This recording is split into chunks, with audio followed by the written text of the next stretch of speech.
Selepas mengharungi 14 perlawanan Liga Super 2023, Sabah FC menunjukkan tanda-tanda bahawa pasukan tersebut mula bergelut untuk memberikan saingan di kelompok teratas Liga. Dua kekalahan berurut-turut direkodkan skuad Sang Badak dalam aksi terakhir Liga meletakkannya kini berada di kedudukan kelima Liga hasil daripada 24 mata. Perkembangan tersebut menyebabkan Sabah FC kini mendekati untuk terjerumus di kelompok pertengahan Liga apabila hanya dibezakan dengan 4 mata berbanding Terengganu FC yang berada di tangga ke-7 dengan 20 mata. Disebabkan itu, berbaki 11 perlawanan yang akan datang, Sabah FC dilihat tidak boleh lagi dengan mudah keciciran mata sekiranya mahu menamatkan saingan di kedudukan lebih baik berbanding musim lalu yang menyaksikan skuad Sang Badak berjaya menghuni tangga ketiga Liga. 3 penambahbaikan yang boleh dilakukan Sabah FC sekiranya mahu mengembalikan momentum kemenangan pasukan. Pertama, perubahan formasi baharu. Ekoran daripada beberapa kekalahan direkodkan sebelum ini, ramai penyokong mula mempersoalkan keberkesanan sistem 4-3-3 yang digunakan pengendali skuad Sang Badak, Datuk Ong Kim Swee sebagai formasi utama pasukan. Ini kerana, dengan formasi tersebut, pasukan dilihat bergelut untuk menampilkan aksi terbaik terutamanya apabila bertemu pasukan di kelompok 4 teratas Liga. Segelintir peminat berpandangan, tindakan Kim Swee untuk kekal dengan sistem formasi, menyebabkan corak permainan pasukan lebih mudah untuk dibaca. Sehubungan itu, mereka berpandangan, pasukan seharusnya menerapkan formasi yang lebih bervariasi termasuk dengan beralih kepada sistem yang lebih konservatif seperti 4-4-2. Jelasnya, ini bagi membolehkan skuad lebih stabil khususnya di bahagian tengah bagi menyukarkan pihak lawan melepasi barisan pertahanan pasukan, terutamanya ketika berhadapan dengan kelab lebih kuat mahupun setanding dengan Sabah FC.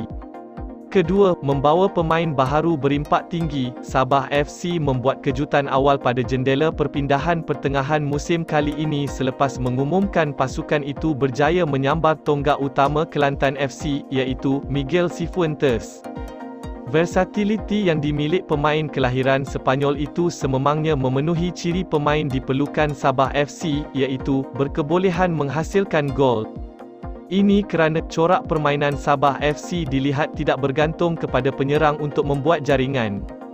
Untuk rekod, Cifuentes yang lebih dikenali sebagai Cifu, berjaya menjaringkan 4 gol dan 1 bantuan jaringan ketika bersama Kelantan FC. Bagaimanapun, tidak dapat dipastikan bagaimana Kim Swee bakal menggunakan Idmat Cifu, memandangkan posisi sayap kanan kini dilihat sudah diisi oleh pemain sayap sensasinya, iaitu Sadil Ramdhani. Namun begitu, difahamkan Cifu yang berusia 32 tahun itu, turut memiliki kebolehan untuk beraksi di beberapa posisi lain termasuk di bahagian tengah menyerang dan penyerang.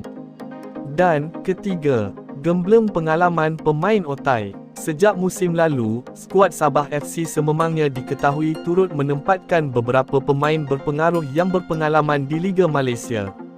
Meskipun sudah berusia, namun pengalaman dimiliki pemain, yang juga ada antaranya berstatus bekas pemain kebangsaan, sememangnya berpotensi untuk digunakan dalam membantu pasukan beraksi dengan lebih konsisten dan meyakinkan.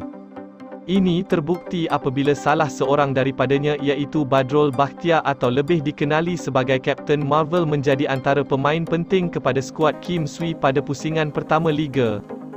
Bagaimanapun, terdapat seorang lagi pemain yang dikategorikan sebagai otai dilihat masih belum digunakan sepenuhnya idmatnya pada musim ini, pemain sayap kanan Amri Yahya.